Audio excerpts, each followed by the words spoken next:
How you doing and welcome to Neither Real Music. I'm Ed. Today you better put your big boy pants on because we're about to check out one of the more advanced concepts that we can talk about in music. We're going to discuss modes. I'm going to give you a nice introduction to modes, explain what they are and how they work, and also provide a couple of basic auditory examples for you to follow. Before we do that, please remember to subscribe. Check the bell for notifications so that you know when your next lesson is coming up, especially if you enjoy this. What is a musical mode? A mode is a scale that uses the rules of a different scale.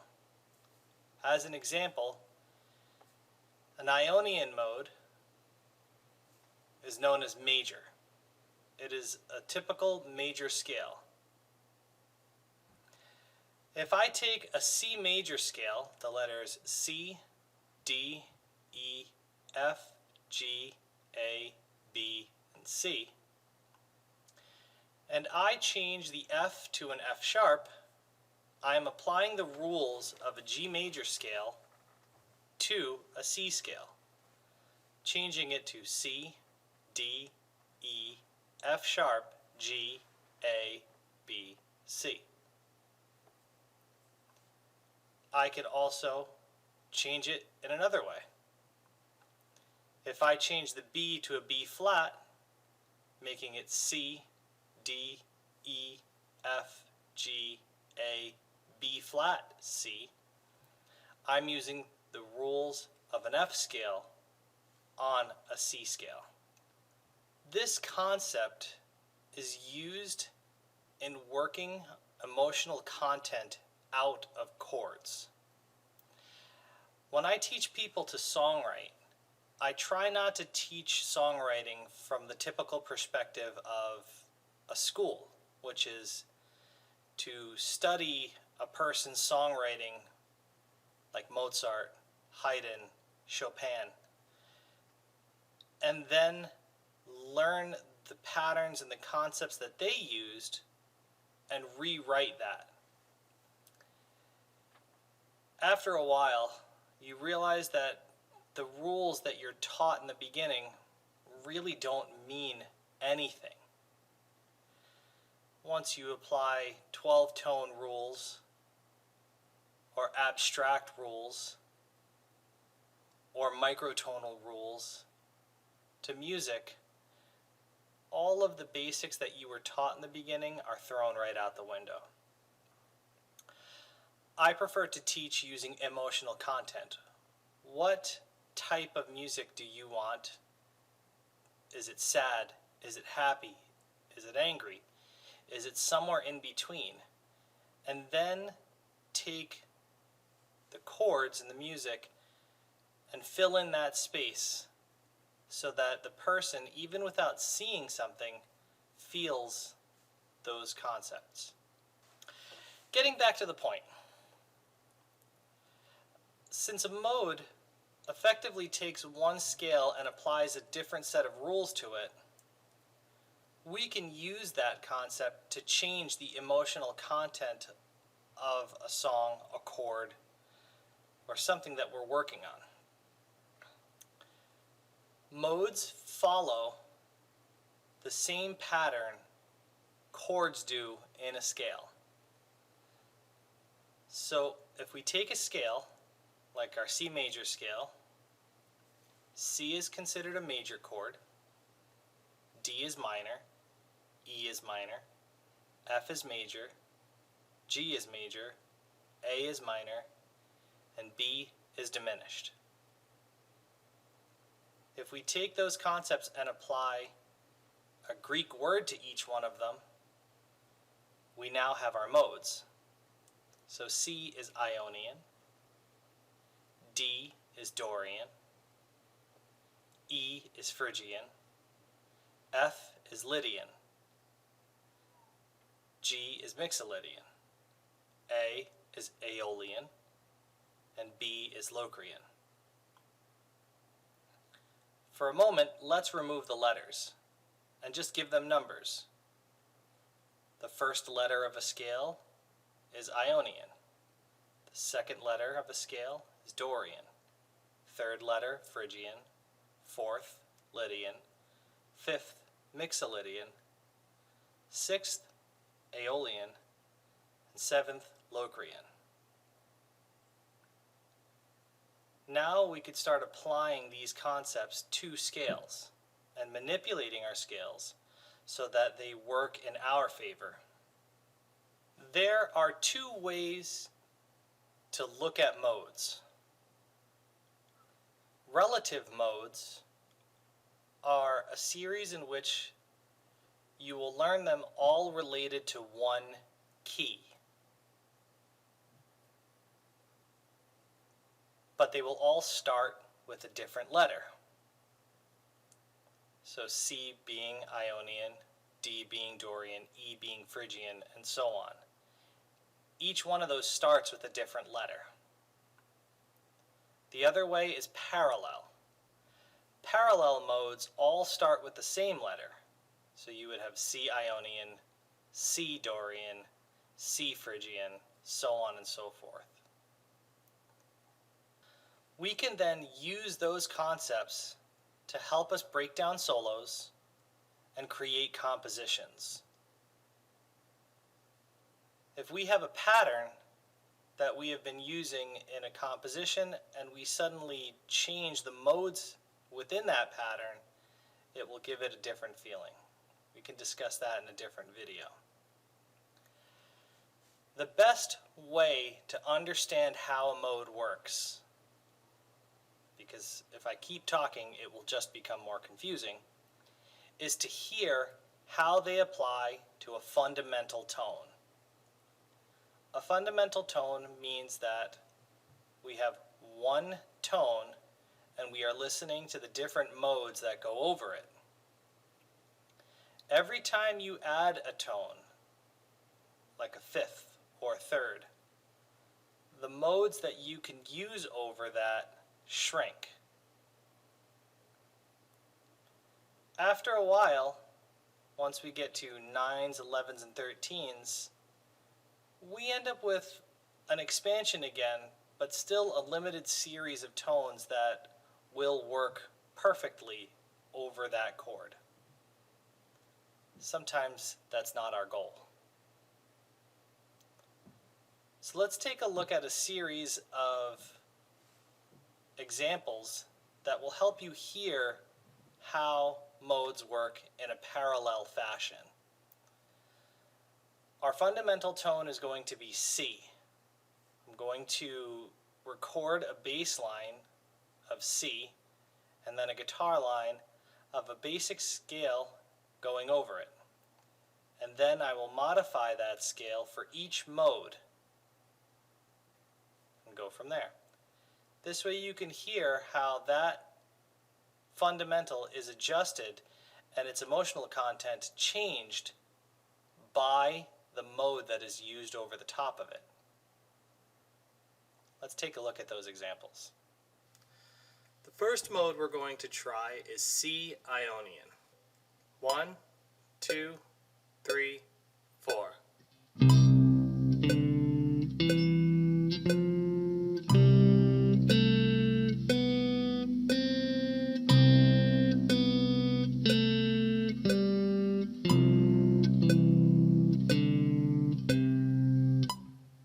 Notice how that scale sounds perfectly normal.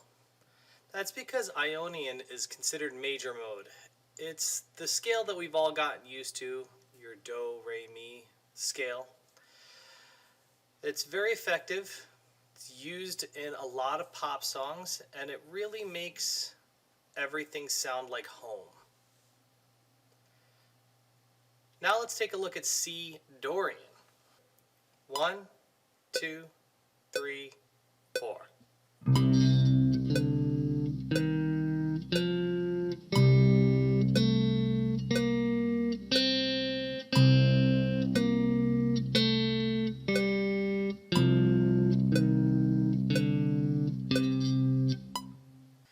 Notice how C Dorian sounds significantly different?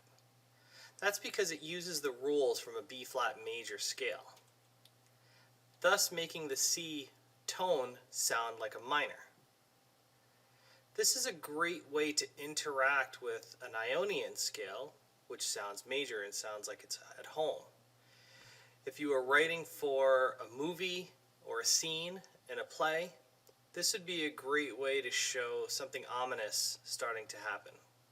Any major interaction between a major mode and a minor mode really sets off a feeling of uncertainty and in some cases melancholy. I'll leave it up to you to decide which one of these fits the scenario you would like it to be in. Next, we're going to talk about C Phrygian. 1, 2, 3, 4.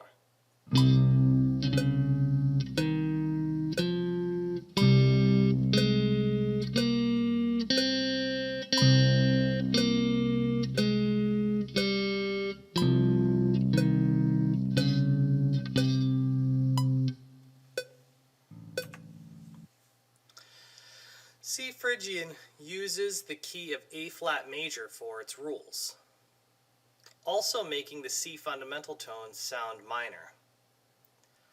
I find that this minor scale has a little bit of a Spanish feel to it, a little bit of a, if I could set a scene, a heavy sunshine with a cloud coming in, a dark cloud coming in. This is used a lot in Catalan music, old Spanish music. It's a very effective tool, especially when used against another scale.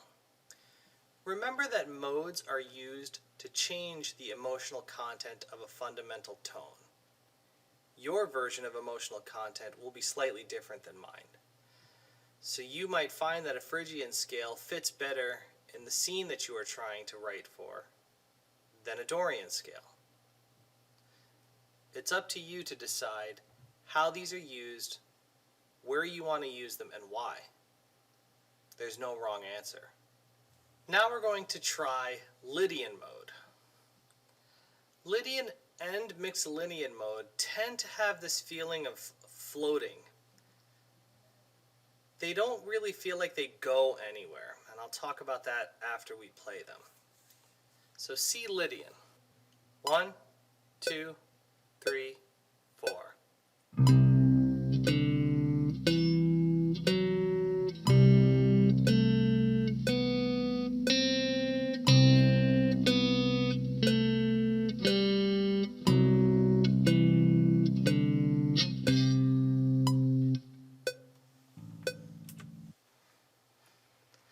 C Lydian has this nice airy feel to it. It kind of feels like it's hanging and not really traveling anywhere. If you are soloing, it's a great way to waste some time in a song. I don't mean that in a negative light. It's just a great way to take 8 measures, 16 measures, and play something, add length to a song, while not really pushing the song in any direction. A lot of religious music, especially Christian rock, uses this format and this scale specifically to make it sound like the music is heavenly. Now let's take a look at Mixolydian. 1, 2, 3, 4.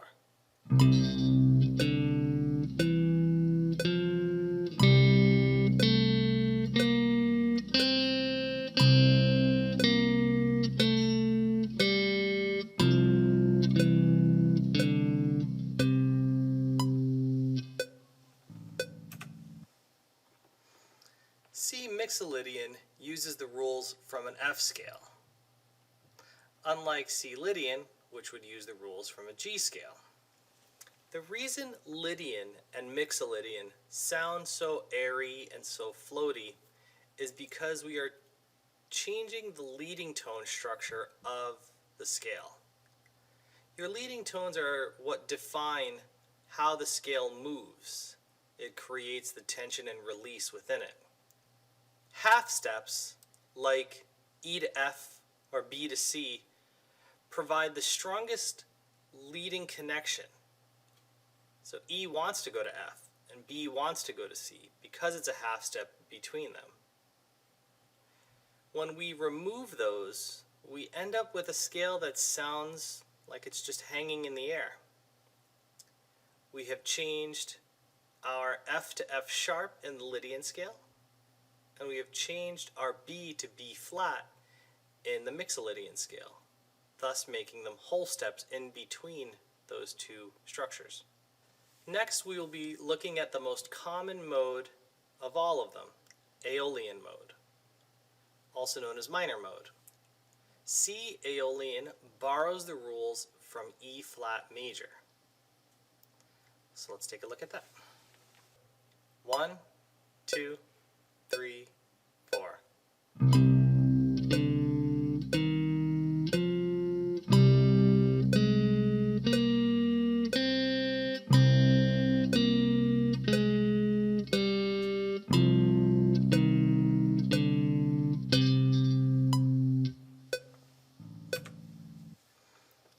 That scale should sound remarkably familiar because it's very common.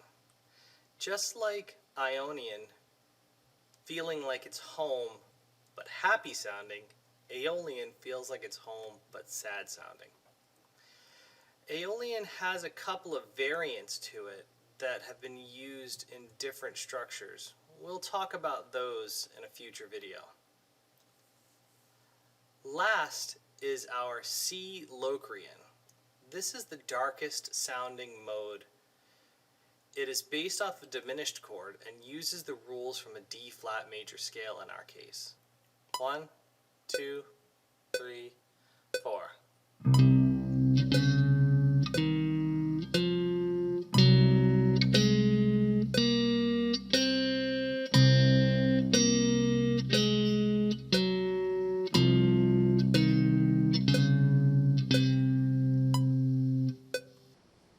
That scale sounds like danger is coming. When interacted with any of the other scales, it immediately sounds like something bad is going to happen. It's very commonly used when writing for scenes where people are going to be killed or being stalked in a movie or a play. As you go through these examples, play them against each other. Play one against another. So play an Ionian against a Phrygian. Play a Dorian against a Lydian. And hear how it changes the fundamental tone. You will need to have some kind of bass note being played. But the interplay between the two scales, the two modes, will help you solidify where you would like to use them. In future videos, I will be talking about how soloing is used with modes. It's a very, very, very common question that has an easier answer than most people want to believe, because there's a lot of information behind how it's taught normally. We'll also go into the relative modes in a future video. For now, practice your parallel modes, learn how they sound against each other. You will need to have a C fundamental tone and no other notes to work against. I really hope this video was informative and you enjoyed it. This type of information can be a little bit difficult to understand. Take your time with it. Really try to sit and play the scales over and over again. Also, remember to subscribe if you want to know more about this subject, and ring the bell so you know when the next lesson starts. Good luck and good practice.